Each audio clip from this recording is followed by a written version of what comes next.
Gibson was in Kalamazoo, Michigan for decades and decades. When the company relocated to Nashville, the one thing they really didn't take into consideration was humidity. There was a little mandolin factory here in Bozeman called Flatiron Mandolins, and Gibson eventually purchased that company, and their mindset was, well, if they can build mandolins of that caliber in Bozeman, we should try acoustic guitars. We pride ourselves here in Bozeman at Gibson Acoustic for doing more handwork than any other major manufacturer on every guitar we build. We do use CNCs to rough carve parts, like rough carving necks, just to get the consistency for that model of the scale length of the profile of the neck. We rough carve our bridges on the CNC, but they're all hand sanded, hand inlaid after the fact. Almost everything else is done by hand. Every piece of wood is hand sanded to final thickness and final smoothness. Every part is hand assembled. Every guitar is uniquely different by the hands that have touched it, which is the art of building a fine orchestral instrument. But the CNCs and all these other things being used scientifically, the engineers, they've been able to modify the inlay patterns so that they're fit more beautifully than ever before, and modify all of the physics behind the fitting of the neck so the guitars play more consistently than ever before, and we can build more of them.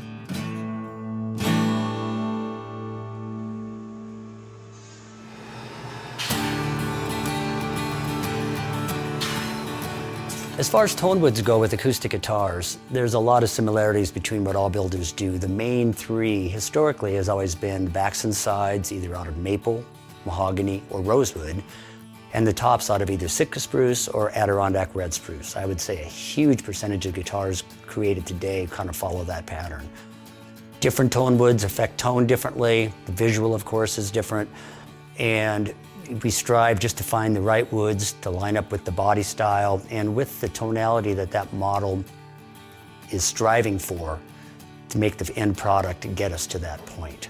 With a Gibson Acoustic, you get a balance of lows, mids, and highs. And I have to accentuate the fact that Gibson has such a strong mid-range, which is where the information is very, very precious for an acoustic guitar, because that's where the most expressive information lies for a player. And that's what a Gibson offers.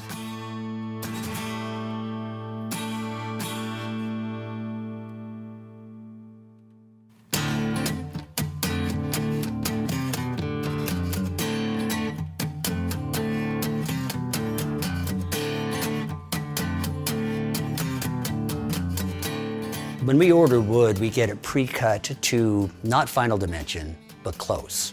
And in most cases, it has been kiln dried, so it's closer to being ready to use. But we still acclimate it to our climate, to our factory, for a minimum of 30 days. We use plexiglass rods, about the size of your finger, to separate out the sets. And we stack them so they get air through them.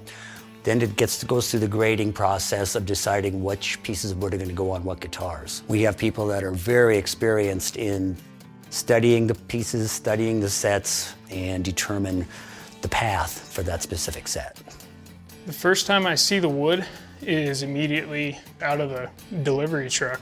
We break the pallet open, kind of dive right into checking for cracks, any defects in the wood grain. Then we grade it, make sure it's the right grade as it says on the packing slip. Everything from necks to backs, tops, ribs, everything gets inspected here. We're also separating it by grade, so we'll use different grades for different styles of guitars. So I have a Sitka spruce top in my hands here, not joined, not finish sanded, rough at this point.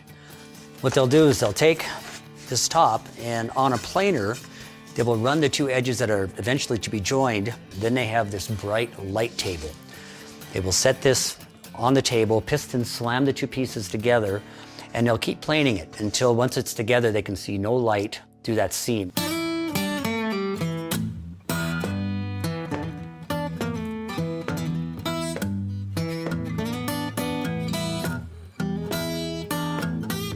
At that point in time, then they will glue both those edges and put them in a fixture that will apply pressure, both downward and against each other. It's in there for 45 minutes to an hour.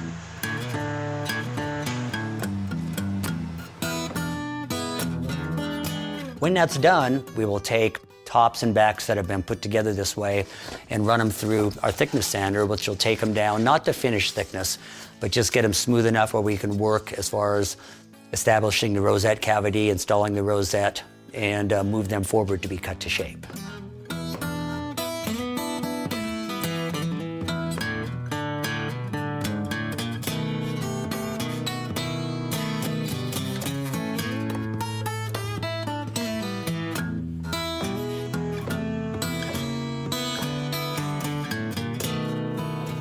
After the boards get scheduled, when she writes down what they are, they'll get cut, and that cut will create a channel for it. It gets close to cutting the sound hole through. You can see it shine through. So after we put the rosette in, we put it in the sander, the opera, and it will pop the sound hole out. Tops are joined at this point, and we have a cutter that will cut the cavity for what's called the rosette. It's the decorative ring around the sound hole. A lot of different types of patterns depending on the models. They cut the cavity, they set in the material. Now, the black, white, black, or white, black, white striping you see around the sound hole, it's actually just pieces of plastic with that coloration. They'll glue it in. Still looks really rough when they first put it in, but when they run that thing back through the thickness sander, it just takes it down and it looks like the finished rosette at that point in time. After these get cleaned up a fair amount, what we do is we put stickers on them to indicate what they are, and we also will scan them into the system. At that point in time, then your top it's still square, it's still rough, but it is ready to move forward through the process. We use a Cam Master tool that actually they'll put the top and the back of that particular guitar on the tool, and it actually cuts out both at the same time, which is really nice because they stay together. For past tooling, older school tooling, you cut out one, then you cut out the other, you would batch a bunch of backs and a bunch of tops, but this way we can dictate what top is going with what back. It stays as a set through the process. The Gibson body styles affect the tone in so many different ways. A small body like the LG2 or the LOO, being small, it's a much more focused tone. Now, we do create a beautiful warm mid-range in those instruments also, less highs and less lows. Now, why I'm describing that, those small bodies like LG2s and LOOs are absolutely fabulous for fingerstyle solo playing. Now, when you get to the bigger instrument like the J45, it has more of a bottom end with its round shoulders. And what the J45 does based on its bracing pattern and body, if you hit it harder, it'll growl at you.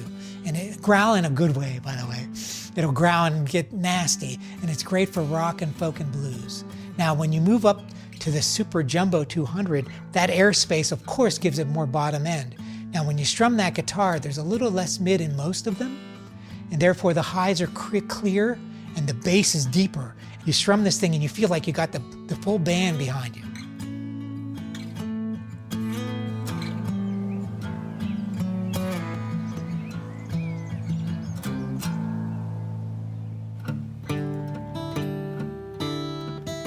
As far as sides, what we call the ribs at our craftery, again, they are matched up to the back for grain structure, coloration, and at that point in time, they are cut to the right taper. Most guitars are thicker down here and thinner up here, so the ribs have to taper to accommodate that.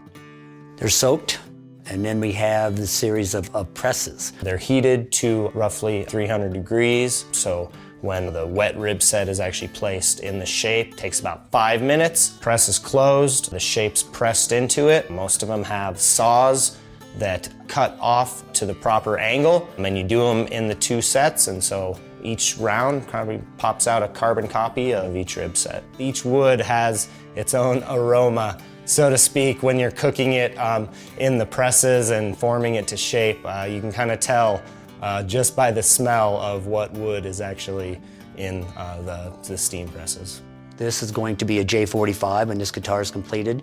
Still very rough, still have a lot of work to be done, including the head block and tail block installation, but this gives us a starting spot to continue with the process of building this, in this case, J45.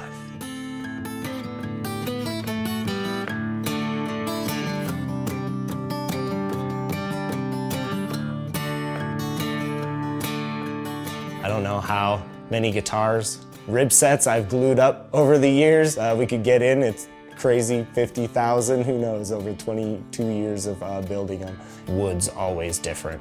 No piece of mahogany is going to be the same. It's going to react different. It's going to bend different. It's going to sand different. And to be able to have that feel for it, you can't copy that. This press right here is actually from the original Kalamazoo, Michigan plant back in the day before they relocated to Bozeman.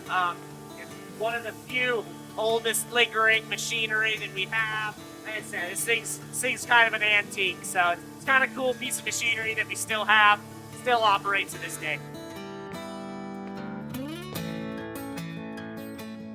We have this really unique sander that will sand the ribs after they are bent. It sands one side, they flip it over, it sands the other side to get us down to our desired thickness. It's still not final, but right around 95 thousandths of an inch is what our target is for the sides of the guitar. Once the ribs are bent, they're joined together using head block and tail block. These add support where it's needed, not only to secure the two pieces of the rib together, but in this case, also to support the compound dovetail neck joint, which is iconic for the way we build our guitars.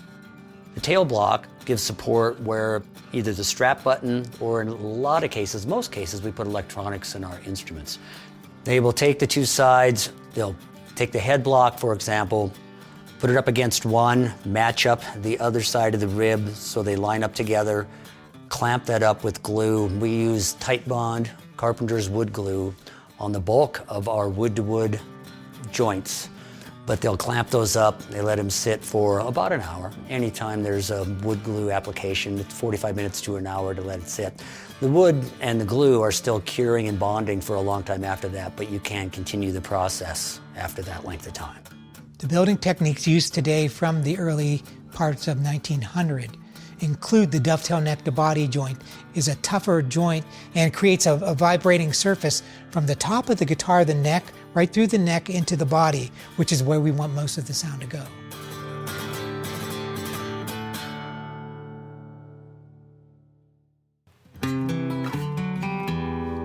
Favorite part coming to work every day is just dealing with new challenges because we are working with wood. Nothing's the same. Each guitar has its own personality. It's cool realizing that I had a hand in making that product and that it's going out to people who've been waiting years for guitars. You're making guitars for people that save up their whole lives for these guitars. We may not be the rock stars, we are helping create them. The next Jimi Hendrix or the next great guitar player could grab a Gibson, and 5 years from now, he's the one playing it on the Grammys. Just cool knowing that I made that, like that I helped inspire him. What I feel when I see an artist playing a guitar that I've had a portion of creating or created the design of, I feel a very great sense of pride. I just feel a great sense of contribution once again. And the idea of the joy of knowing that the instrument that we created creates a tool for that artist to express that art, which I usually love. But the artist creates the sound. We create the tool that creates the sound that expresses what the artist is creating. That's the best feeling in the world.